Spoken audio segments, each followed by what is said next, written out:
Ahí estamos hablando. Bueno, el plata dulce es eso. ¿Para qué me voy a poner a producir si el negocio ya no está en producir?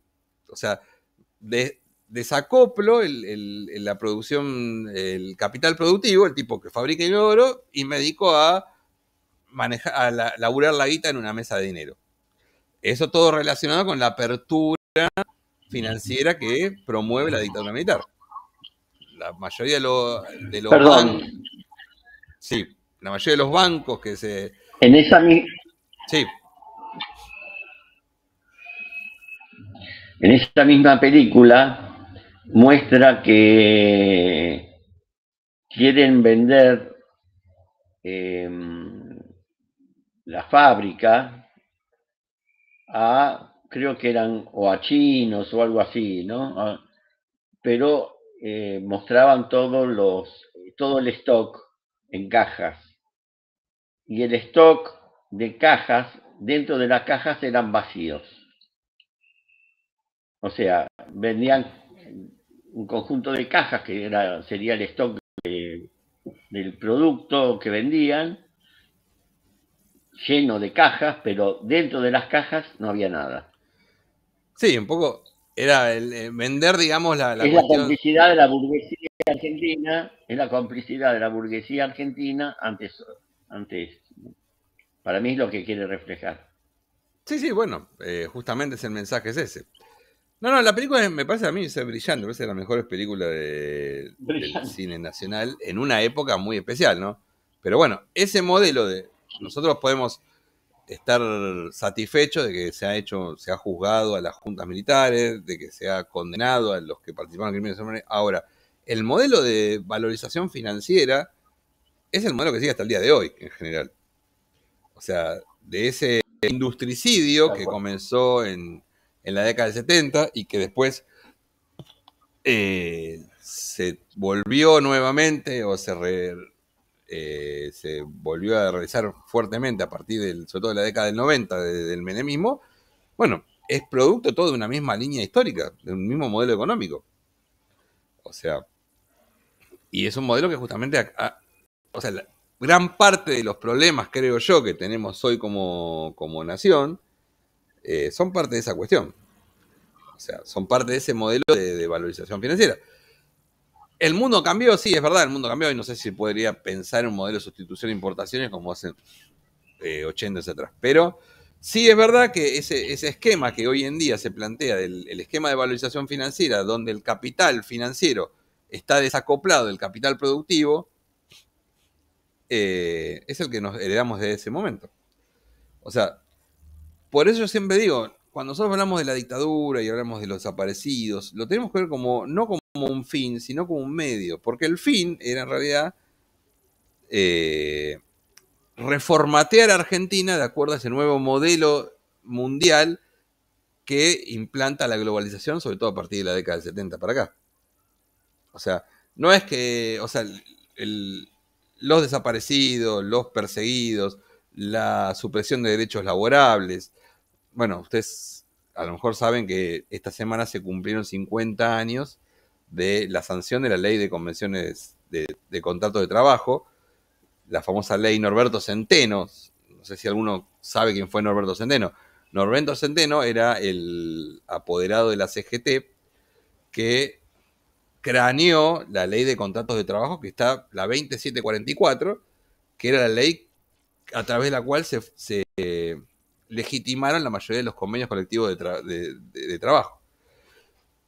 La ley Centeno, si bien existe todavía la ley de contrato de trabajo, fue mutilada y fue suprimidos muchos artículos, sobre todo a partir de la dictadura militar.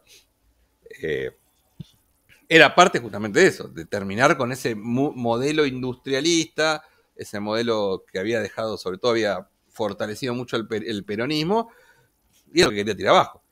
Y era el modelo que había generado hasta el año 5 que Argentina tuviese un reparto de la torta entre capital y trabajo, casi del 50-50, o cuando un poco más incluso para el trabajo que para el capital en algún momento. Busquémoslo comparado con los índices actuales y nos da pavor. Pero bueno, fue justamente el proceso cívico-militar, no fueron 3 tipos que se levantaron y vamos a matar 30.000 personas. No, fue el proyecto de las clases hegemónicas, el proyecto cívico-militar, la palabra cívico, que es tan importante recordarla siempre, para formatear a la Argentina a ese modelo de país. No es el modelo de imperialismo, porque obviamente no se puede, nadie se, como decía Heráclito, nadie se baña 2 veces en el mismo río. No se vuelve al modelo de acumulación económica de la década hasta la década del 30, pero sí un modelo basado en una reprimarización de la economía. Y en ese modelo los trabajadores, las industrias, los sindicatos eran un escollo. Hay un discurso, el famoso discurso de pocos días antes del golpe de Estado de María Estela Martínez de Perón, donde ella plantea, nos puede gustar o no, podemos tener cada un juicio diferente de María Estela Martínez de Perón, sin olvidarnos que fue depuesta por el golpe militar y que estuvo 4 años a disposición del Poder Ejecutivo Nacional, donde plantea, el padre de Estado, lo dice ella, van a venir por las chimeneas de Perón. Más allá de la metáfora, tenía razón eso, porque Argentina era la sociedad hasta la década del 70, hasta el 75, la sociedad más equitativa de América. Y lo comparamos con los niveles de pobreza, de indigencia, de desempleo, que quedaron a partir de empleo informal también, porque eso también tiene que ver, que quedaron a partir del 76, y que la verdad que la democracia en 40 años poco y nada hizo para resolverlo, y vemos qué fue el triunfo realmente de esa dictadura militar, cuál fue el triunfo que se llevaron. Pero bueno, eso nos sirve justamente para entender ese modelo de acumulación económica. De hecho, en el libro, hay un capítulo de ese libro, un texto que nosotros después leemos, que se llama Cuentas Pendientes, que hay un texto de Tayana, pero hay en ese mismo libro, que es un compilado de textos, hay un texto que escribe Héctor Recalde sobre la ley de convenios de trabajo, sobre cómo la dictadura militar suprimió o mutiló muchos artículos de esa ley de convenio de trabajo. Es una cosa terrible, uno lee y le da un pavor especial. Sin olvidarnos de que Norberto Centeno, un abogado laboralista marplatense, es una de las víctimas de la dictadura militar. El 7 de julio se conmemora el Día del Abogado Laboralista debido a la Noche de las Corbatas. La Noche de las Corbatas fue la cacería de abogados laboralistas en Mar del Plata, que se llevó a cabo entre el 6 y el 8 de julio de 1977, donde Norberto Centeno es un abogado que todavía fue asesinado por la dictadura y todavía está desaparecido. Por lo cual, también cuando planteamos, ¿no?, los derechos laborales y la conquista de los derechos laborales, no solamente costó, sino costó sangre después, lo que costó para aquellos que peleaban por eso, ¿no? Me parece muy importante. Así que bueno, si después lo puedo encontrar ese artículo, lo voy a poner el de Recalde, pero está muy bueno porque explica un poco toda la cuestión esta. Pero bueno, volvemos al tema anterior, el sistema del capitalismo, el capitalismo, volvemos a este capitalismo que cada vez funciona en forma autónoma, que funciona en forma autónoma del capital productivo, que funciona en forma autónoma del capital de los estados-nación, y que tiene 3 formas de introducirse o digamos, de modificar las condiciones. La primera es lo que yo llamo la desadministración. La segunda es la descompartimentación y la tercera es la desintermediación. No necesariamente estas formas tienen solamente aspectos nocivos, también tienen que ver muchas veces con el propio desarrollo, incluso con lo que estábamos hablando antes cuando hablábamos de Varoufakis, Varoufakis, el ministro de Economía griego, perdón, Varoufakis, siempre me equivoco, perdón, de Varoufakis, cuando hablamos de la tecnología, cómo la tecnología se involucra también en este proceso. La desadministración tiene que ver, la primera de estos elementos, con lo que podríamos decir la falta o la cada vez menos posibilidad de los Estados-nación de regular o de tener bajo su control a sus entidades reguladoras o sea, de las entidades financieras reguladoras de la actividad económica, que son los bancos centrales. ¿Cuántas veces escuchamos que se dice que el Banco Central tiene que ser autónomo, que la carta del Banco Central, que el Banco Central tiene que ser autónomo de los estados para que no se utilice? Me acuerdo que en el año 2010, se acordarán, hubo una situación tragicómica con el entonces presidente del Banco Central, Hernán Martín Pérez Redrado, que era que se negaba a que el Estado Nacional utilice las reservas para pagar compromisos de la deuda externa. Y se planteó, se medio como que se atrincheró con las reservas en el banco, ¿se acuerdan? Fue el verano del 2010 más o menos. Ese planteo, otra vez se planteaba el tema de no, el Estado no tiene que intervenir, porque el Banco Central solamente tiene que estar para controlar, cuidar el valor de la moneda, y no puede intervenir, el Estado no puede hacer política monetaria a través del Banco Central. Y uno se preguntaría, primero que, ¿en qué año se crean los bancos centrales en Argentina? Lo vimos la clase pasada, ¿nadie se acuerda? O más o menos, ¿en qué época se creó el Banco Central en Argentina? En la época del 30. En el año 34, 35 más o menos. O sea, fue creado en plena década infame por el gobierno de ese momento, gobernaba Justo, como un modo de regular la actividad económica. No nació de la nada el Banco Central. Pinedo, ¿no? ¿Qué? Creo que una de Pinedo había sido. Pinedo era el ministro de Hacienda, claro, pero el proyecto es un proyecto de la nación. Esa clase, como hemos explicado, esa clase oligárquica que había sido librecambista durante décadas, desde finales del siglo XIX, en la década del 30 se vuelve ante, digamos, al ver que su propia situación de clase se complicaba con lo que había sucedido con el crack de la bolsa y con la caída de los precios internacionales, se convierte en reguladora de la economía. Junta de granos, junta de carnes y creación del Banco Central. O sea, el centro del Banco Central es ese. Y por otra parte, y retomo una frase del general Perón que decía que la economía nunca es libre, o la regula el Estado a favor del pueblo, o la regulan las empresas y los grupos del poder económico. Si el Banco Central sería autónomo del Estado, ¿de quién dependería?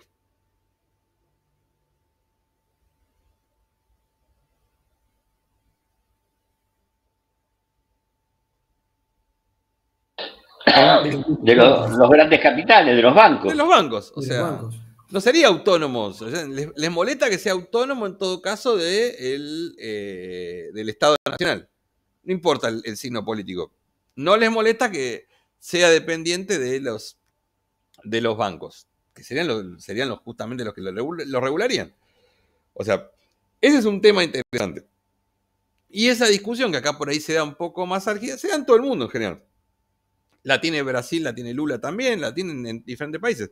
Cada vez que el Estado entiende que el Banco Central se tiene que subordinar a una política económica, a una política económica soberana, surgen estas cuestiones de hablar de la independencia del Banco Central. El otro tema es la descompartimentación.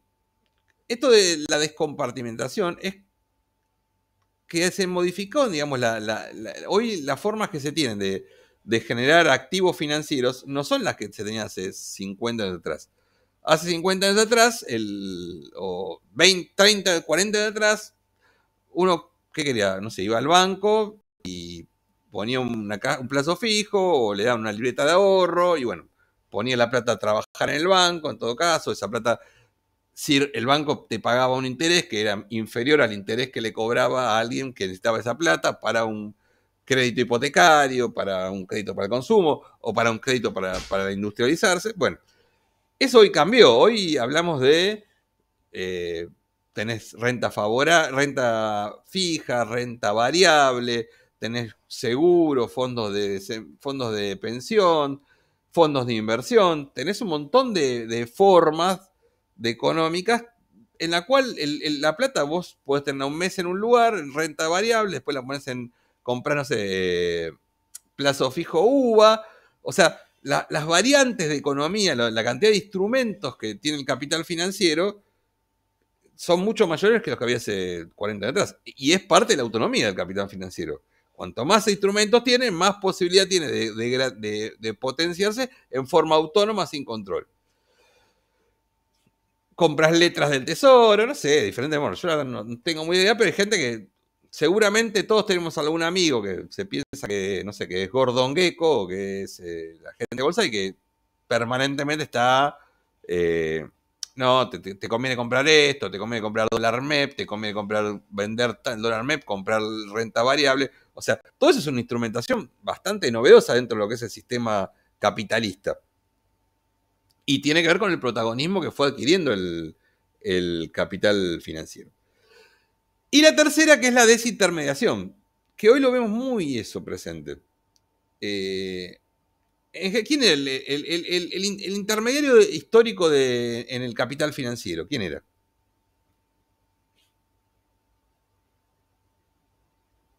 O sea, ¿a quién le prestamos plata? ¿A quién nos prestaba plata a nosotros en general? El banco. El banco. Bueno, hoy hay una crisis de intermediación.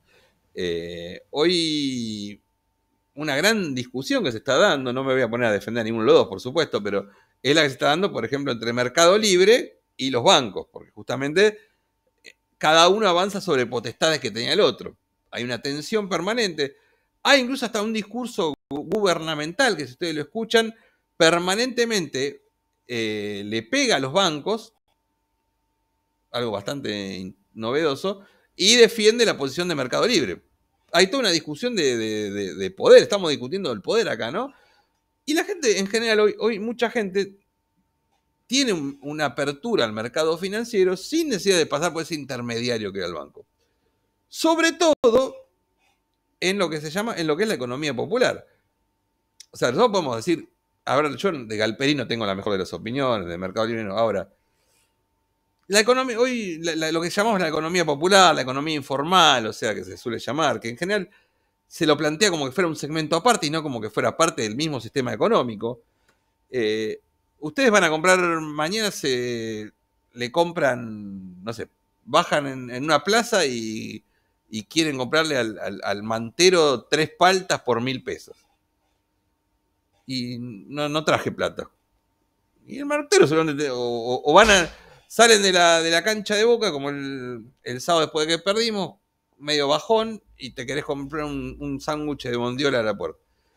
Y ya no necesitas tener plata, o sea, porque seguramente esa persona que por ahí no tiene relación con el mercado, con el intermediario, no tiene una cuenta de ahorro, está dentro de una actividad económica, digamos, precaria, o sea, no tiene en la informalidad, pero tiene una cuenta de Mercado Pago, y entonces vos le vas a pagar a través de la Mercado Pago, y el tipo legitima esa forma y el sistema funciona en ese forma.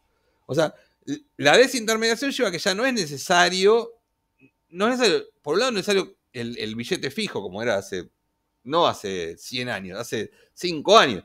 Vos cuando hace 5 años ibas a comprar, no sé, algo ibas a comprarle, no sé, un disco de Ricky Martin al mantero, ¿se lo pagás en efectivo o no te lo llevaba? Hoy el mantero, aunque esté en la economía informal, tiene acceso a esas herramientas, digamos, de la economía, como por ejemplo son las cuentas de las apps de pago, ¿no? Eso es toda una novedad, pero bueno, es parte de esa desintermediación que se está viendo. ¿Se entienden más o menos las 3 características? Esto de la desadministración, descompartimentación y desintermediación. Es parte del sistema nuevo regulado, donde tiene mucho que ver, obviamente, la irrupción de la tecnología.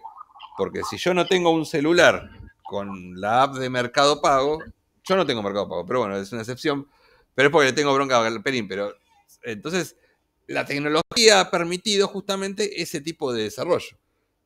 Y la tecnología ha permitido que vos estás en tu casa y de repente decís, cobré el aguinaldo y me quedan 50.000 pesos, más o menos.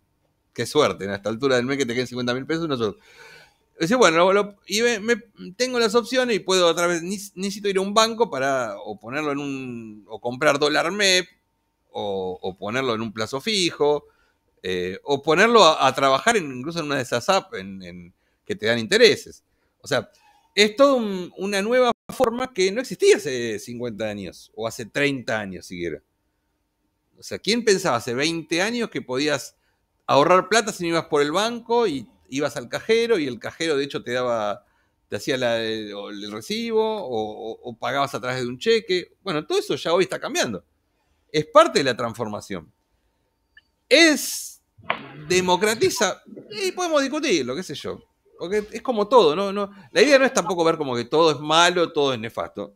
Pero evidentemente eso generó que un montón de actores hoy participen a través de la actividad de capital financiero, que en general son muchos más los actores que están involucrados hoy. No solamente pensemos en los tipos que manejan la papota, que participan del capital financiero, que participan del capital productivo. ¿Se entiende más o menos? O sea, no digo democratizar porque si no estaría vendiendo algo que no creo, pero está mucho más generalizado en todo caso. Que es parte de los cambios que se vienen produciendo en la sociedad y en la sociedad capitalista. Ya no podemos pensar el capitalismo como lo pensamos hace 50, 100 años en el capital que desarrollaba, que contrataba, que pagaba un salario, que se quedaba con la plusvalía. Eso es una parte del capital, que es cada vez menor. O sea, hoy la idea de la relación salarial, sobre todo, o sea, yo no creo que el trabajo sea el fin del trabajo, y lo vamos a ver mejor la clase que viene, estemos ante el fin del trabajo. Sí, estamos ante la agonía de una forma de trabajo que es la forma del capitalismo tradicional, que es la relación salarial. De hecho, hay mucha gente que trabaja hoy y no trabaja por un salario. Pensemos en todas las formas de contratación, pensemos en los emprendedores, o sea, no necesariamente pensamos ya en el capital y el tipo contratando trabajadores y pagándole un salario. ¿Está bueno, está malo? Yo creo que tiene muchas incertidumbres, pero es lo que tenemos viviendo hoy en día. No sé si les parece lo mismo. Bueno, voy a cerrar ya con lo último, pues ya seguro están todos cansados y lo entiendo.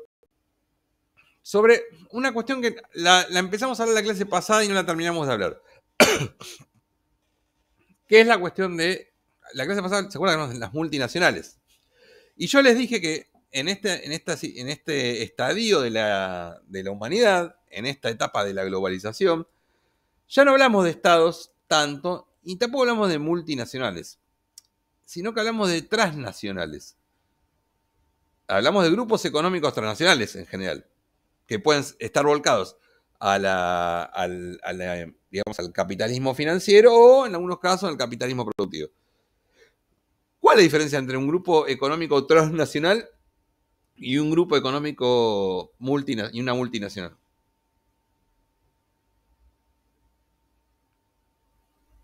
¿No se les ocurre?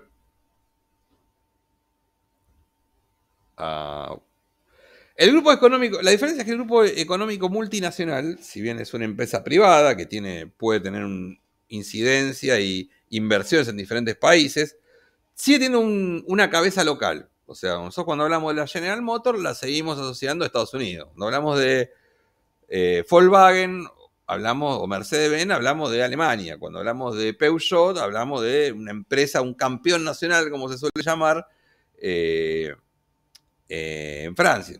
Fiat en Italia. O sea, no sé, incluso con algunos grupos económicos nacionales que debemos pensar, no sé, el grupo, no sé, Asindar lo podemos pensar como, no, sí, o bueno, iba a decir Techin, pero Techin es más tramposo porque Techin tiene domicilio, es ítalo-argentino y tiene el domicilio fiscal en Luxemburgo, que es una guarida fiscal. Pero en general, durante la mayor parte de la etapa imperialista y incluso en los primeros años de esta época, todavía hablamos de empresas con una cabeza local. O sea, una empresa que se identificaba más o menos con un Estado nacional. Carrefour en Francia, por ejemplo. Carrefour era una empresa nacional. Ya cuando hablamos de transnacionalidad y transnacionalización, ya hablamos de que no tiene ninguna relación guarda con el lugar, con una cabeza nacional. O sea, Templeton o Black, o por ejemplo Templeton o Black, BlackRock ya no es Estados Unidos, no es el Estado americano. Y cuando se piensan, incluso un montón de empresas que se han desarrollado hoy en día, no tienen que ver con, no son la empresa americana o la empresa europea, sino que tienen una cabeza que es los intereses, digamos, de la empresa ya no tienen ningún punto o casi ningún punto en común con los intereses de una nación, ni siquiera la nación más poderosa. ¿Eso significa que los estados-naciones desaparecen? No, pero son los grupos económicos transnacionales los que terminan, en general, reformateando el rol de esos estados nacionales. Y vaya paradoja, nosotros, esos grupos, los grupos extranjeros transnacionales, la oligarquía financiera, que es apátrida en cierta forma, o sea, puede ser una unidad política y ser apátrida, por lo visto, hoy encuentran, vaya paradoja, el único límite, el único resquicio todavía, aunque permanentemente ese límite lo están socavando, en los estados nacionales. ¿Y cuál es el origen de los estados nacionales? Vaya paradoja.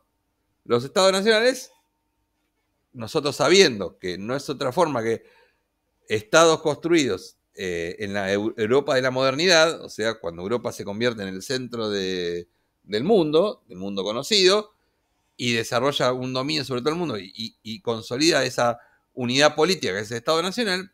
Sin embargo, hoy ese Estado Nacional es la última resistencia a esos grupos económicos transnacionales.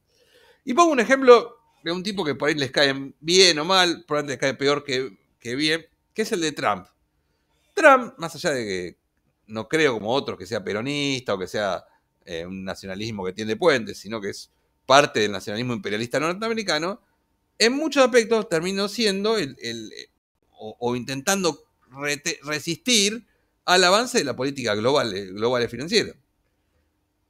No solamente de las empresas. De hecho, aquello que decía él, yo quiero que, a ver, vos que fabricás, no sé, Nike, que las pelotas las fabrique en Estados Unidos y le da trabajo a los red collar, que son los laburantes del centro de Estados Unidos, y no que las fabrique México. Sino también incluso con el capital, no solamente ya con el capital productivo, sino también con el capital financiero, con el capital global, con el capital transnacional.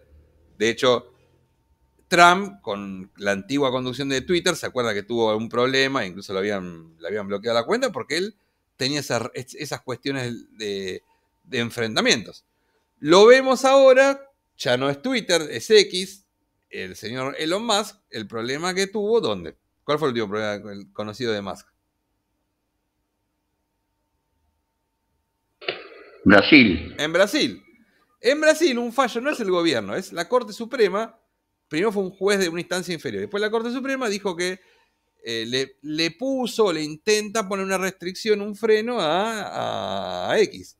Sobre todo con la cuestión de la difusión de la fake news, de determinados sitios. Entonces le intenta socavar de alguna forma un límite a una empresa que, Elon Musk ya es el mayor ejemplo de esta cuestión del capital, digamos, transnacionalizado y de estos señores de las nubes, ¿no? Como decía, el capital de la nube, no de la nube del cielo, de la nube de lo que está, no está en un lugar tangible.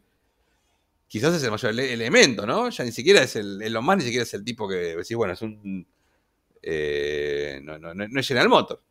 O sea, ¿qué es Twitter? Bueno, toda esa cuestión, la necesidad de Brasil de ponerle una restricción a eso, es ese intento del Estado brasilero de resistir un poco, dentro de lo posible, o condicionar el avance impetuoso de los grupos económicos tradicionales. Puede ser Elon Musk o puede ser cualquier otro grupo. Obviamente, no todos los estados se pueden parar de la misma mano, porque también, si bien uno puede decir que los estados nacionales están mermando su protagonismo respecto, por ejemplo, a lo que era el imperialismo, la etapa imperial, no se mantienen aún las diferencias. O sea, un estado-nación de un país central, nosotros ejemplificamos, es como funciona como un estado gendarme. O sea, tiene más ver que mientras que un estado periférico, nación, tiene la función más parece más una policía de cercanía, ¿no? Que solamente está pensada para legitimar ese nuevo modelo transnacional, ¿no? Y ya hablamos a nivel de la fase represiva. O sea, es como que tienen diferentes protagonismos.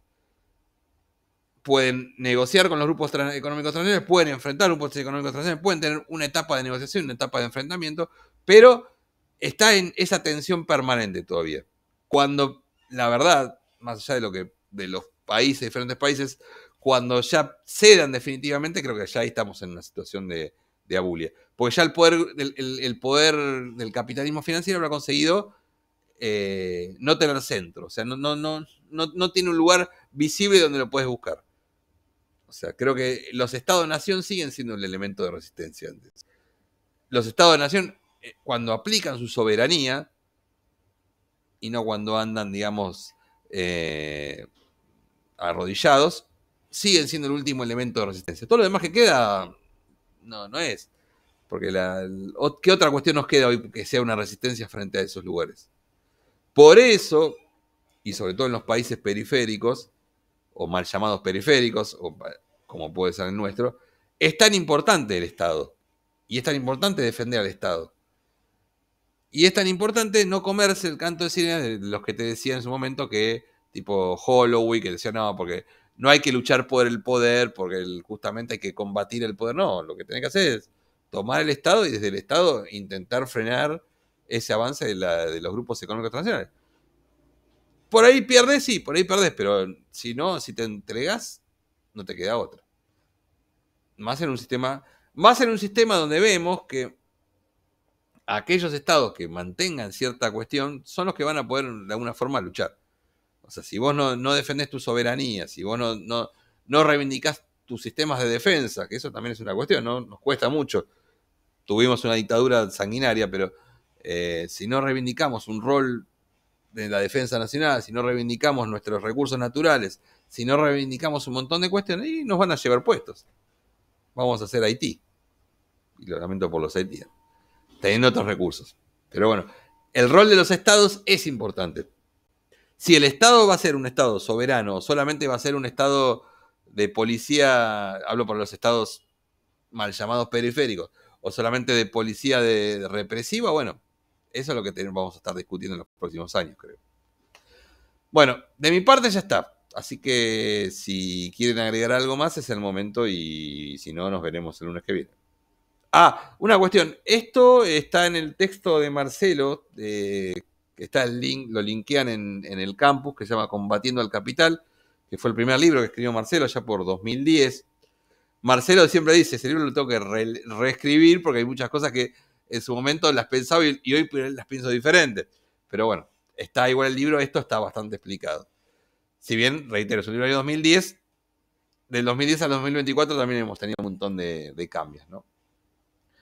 Bueno, ¿algo que comentar, algo que agregar? Los escucho.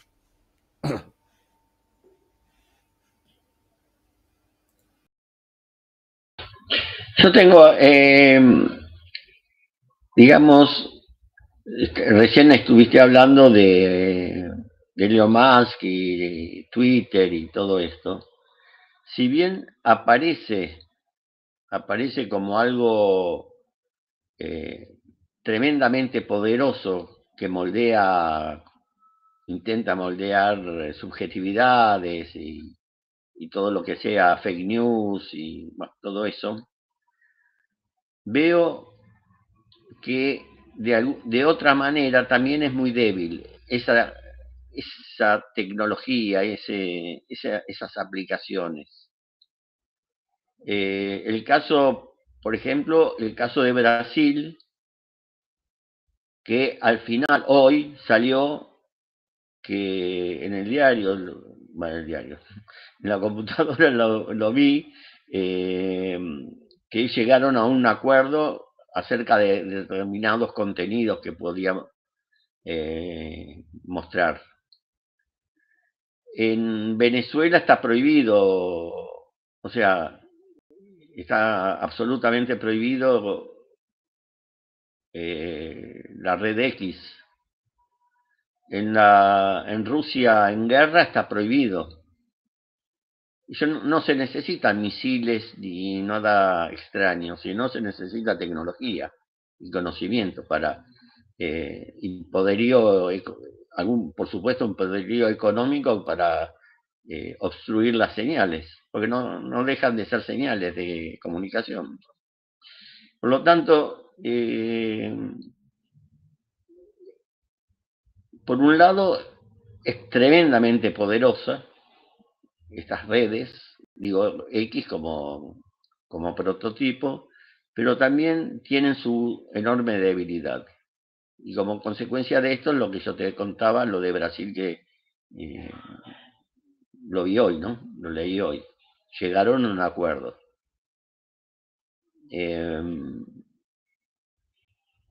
Me parece que hay un desbalance en cuanto. Antes te mandaban helicópteros, aviones de guerra, te bombardeaban la Rosada, la moneda, qué sé yo. Ahora te mandan estas señales. Pero por estas señales ahora tiene sus debilidades. Por lo tanto, el militarismo no se va a deshacer y no se van a quedar solamente con las redes sociales, digamos. Eso quería decir. Sí, a ver, hay un concepto que no recuerdo quién fue el que lo comenzó a aplicar hace ya algunas décadas atrás, pero bastante premonitorio, que fue el concepto de guerras híbridas. O sea, hoy en día sí. El costo militar digamos, de invadir un país, aún para potencias militares, como pensemos lo que está pasando a Rusia, ¿no? Si bien podemos decir que avanzó mucho, lleva más de 2 años y medio de conflicto en Ucrania. El costo militar de una invasión es muy costoso. Y no necesariamente es exitoso, porque te puedes quedar empantanado y tampoco tiene éxito. Y aparte, obviamente, el costo militar, el costo en la opinión pública, son un montón de cuestiones, ¿no? Ya la gente no tiene esa visión por ahí de otra época en cuanto a entonces el concepto de guerras híbridas, que es un poco la guerra, digamos, hacer la guerra a través de otros medios. Y el tema de digamos, la información, la falsedad de información, la contrainteligencia, los factoides, la fake news, la manipulación informativa, son elementos que se toman en cuenta y que a veces pueden ser más efectivos. No alcanzan tampoco, ¿no? Porque también, pero digamos que tienen un poco de queroseno. El ejemplo de esas llamadas guerras híbridas puede ser lo que fue, sobre todo a principios de la década del 10 de este siglo, todo el fenómeno de lo que se llamó como la primavera árabe, que fue, por ejemplo, lo que sucedió, por ejemplo, en Túnez, en Libia con Gaddafi. Otro ejemplo más, no sé, fue en Marruecos, donde desde ciertos lugares se convulsionaba crear una condición de necesidad de cambio político. Obviamente eso después llevaba una cuestión militar, pero la guerra híbrida en realidad lo que hace es generar toda una cuestión de generar condiciones para desestabilizar gobiernos. Yo la verdad que no estoy seguro, no quiero meterme en el tema de Venezuela, pero supongamos que hubiese pasado lo que dice Maduro y le hubiesen hackeado los resultados electorales. Supongamos, no lo sé.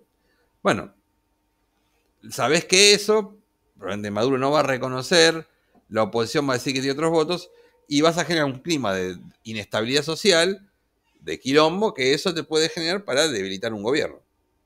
O sea, es parte de eso. Es mucho más fácil eso, mucho más barato que mandar a la cuarta flota a Venezuela, que aparte eso te puede generar un conflicto con otros aliados de Venezuela. O sea, no está el mundo preparado para un enfrentamiento de guerra fría hoy en día, me parece. Pero bueno, puse ejemplo porque es parte de eso de las guerras híbridas. Pero bueno, no era la clase de hoy, pero está bueno plantearlo porque justamente no siempre... Cada vez estos grupos económicos transnacionales, aparte, tienen más potestades, por eso, de un Estado, sin ser Estado, ni querer ser Estado. Y pongo un ejemplo bastante simple. En África, donde están gran parte de las minas de diamantes del mundo, en general los africanos no ven esa riqueza, pero están sobreexplotadas por compañías sudafricanas, compañías chinas, compañías europeas, donde tienen incluso hasta ejércitos militares, o sea, ejércitos de mercenarios que funcionan. Lo que era antes potestad de un ejército, de un Estado, ahora es potestad de un grupo económico transnacional. Por lo cual vemos cómo está esa situación donde, por eso digo que no dejan de ser unidades políticas o grupos económicos, porque tienen intereses y porque asientan, sin asentar territorialidad, asientan determinadas, sobre determinados elementos, su poder, su poder. Lo cual no implica, obviamente, que no piensan en la política como la podemos pensar nosotros, ¿no? Como un sistema democrático, o un sistema de partidos, o como un sistema justamente lo que es el Estado de asentamiento territorial. Pero estas unidades políticas, que son los grupos económicos transnacionales, en mi opinión, tienen ejércitos, tienen, hasta a veces están territorializados, o sea, tienen control sobre todos los territorios, se pactan con algún grupo guerrillero, el otro pacta con otro grupo guerrillero en plena guerra civil, lo financian, o sea, es toda una cuestión que no se puede ver solamente desde el mercado como algo que está ascético ahí, que no tiene despolitizado, descontaminado. Pero bueno, es parte de del planteo también. Para hablar de los grupos económicos internacionales, que son todo, en todo caso. Si hay un actor, así como hubo un actor predominante en el colonialismo, hubo un actor predominante en el imperialismo, en esta etapa son los grupos económicos transnacionales. Y que son el último dique de contención de esos grupos, son los estados nacionales. Con todas las flaquezas y defectos que tengan los estados nacionales. Bueno, si ya les parece bien, los dejo, los corto. Termino de grabar este video y ya los veo el lunes que viene. ¿Les parece? Bueno. Bueno. Gracias. Sí. A todos. Gracias. Chao. Hasta luego. Chao.